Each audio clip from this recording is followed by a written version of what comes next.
A gente costuma pensar em ciência, né? E logo vem à cabeça lógica pura, experimentos, teoremas que não dá para contestar.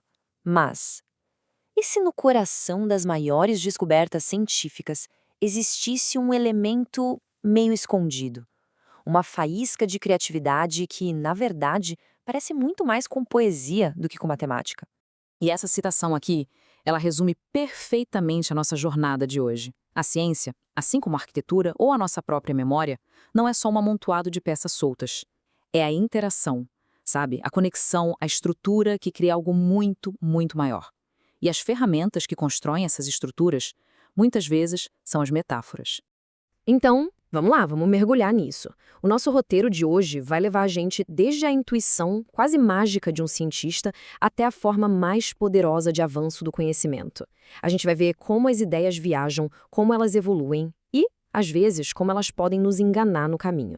Primeiro de tudo, vamos explorar aquele momento inicial da descoberta. Sabe, bem antes das equações e das provas todas arrumadinhas, muitas vezes o que existe é um salto, um palpite meio inexplicável que acaba mudando o curso da história.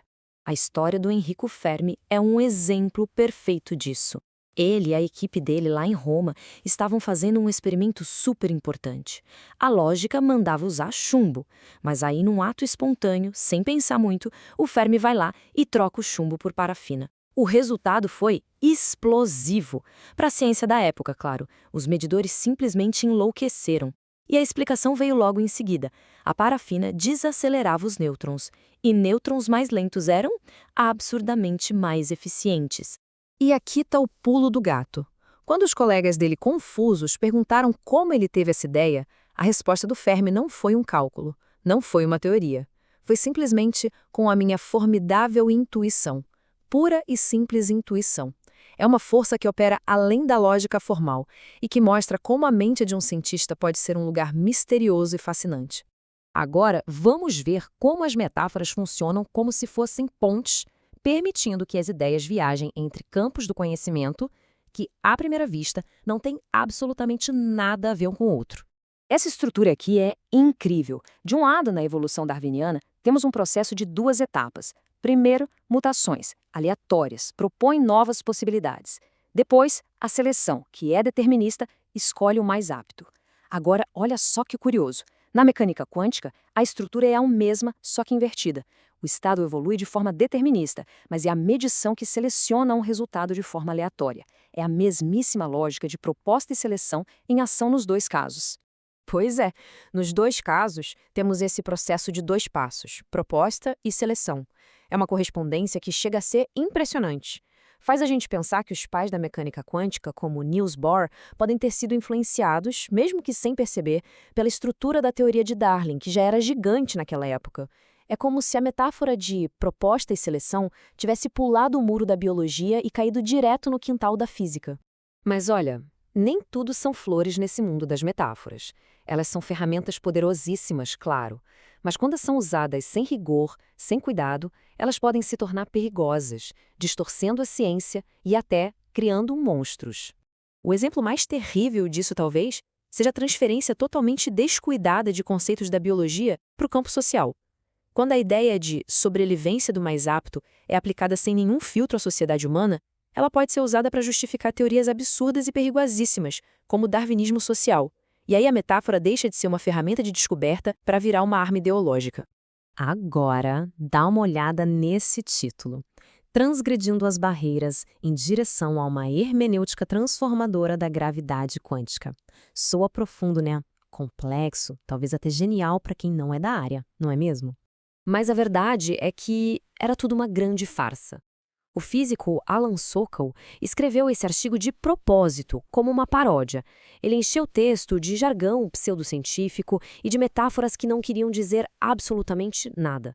E ele mandou para uma revista super prestigiosa de estudos culturais, que publicou. Quando Sokal revelou que era tudo uma pegadinha, o escândalo foi enorme. Foi um alerta poderoso contra o uso da linguagem da ciência como se fosse só uma figura de retórica, sem nenhuma substância real por trás. Então, como é que os cientistas, principalmente os físicos, se protegem desses perigos e usam as analogias de um jeito produtivo? Bom, eles as desmontam, para tentar encontrar uma realidade mais profunda. Para um físico, a tendência é olhar para uma metáfora e perguntar: ok, isso é bonito, mas qual é a matemática por trás? O objetivo não é a comparação poética, a beleza da coisa. O objetivo é descobrir se dois fenômenos que parecem diferentes são, na verdade, expressões da mesma estrutura matemática fundamental. Pensa nisso aqui. O vento soprando num campo de milho cria ondas que parecem muito com as ondas do mar. Para a maioria das pessoas, essa é uma metáfora visual linda. Mas para um físico, a pergunta é outra, completamente diferente. E é aqui que a gente entende a grande diferença. Se for possível descrever os dois sistemas, o milharal e o mar, com a mesma família de equações, eles deixam de ser uma metáfora um do outro. Eles se tornam duas encarnações físicas da mesmíssima realidade matemática abstrata. A metáfora é desmontada, e no lugar dela surge uma identidade muito mais profunda. E isso nos leva ao ponto alto da nossa conversa. O que acontece quando essa identidade matemática é descoberta entre dois campos inteiros da física, permitindo uma troca de informações que acelera o conhecimento de uma forma explosiva? Esse é o conceito de fertilização cruzada. Não é só uma ideia que viaja de um campo para o outro. É uma via de mão dupla. Técnicas, intuições, resultados de um campo podem ser, digamos, traduzidos e aplicados no outro, levando a avanços que seriam simplesmente impossíveis de outra forma.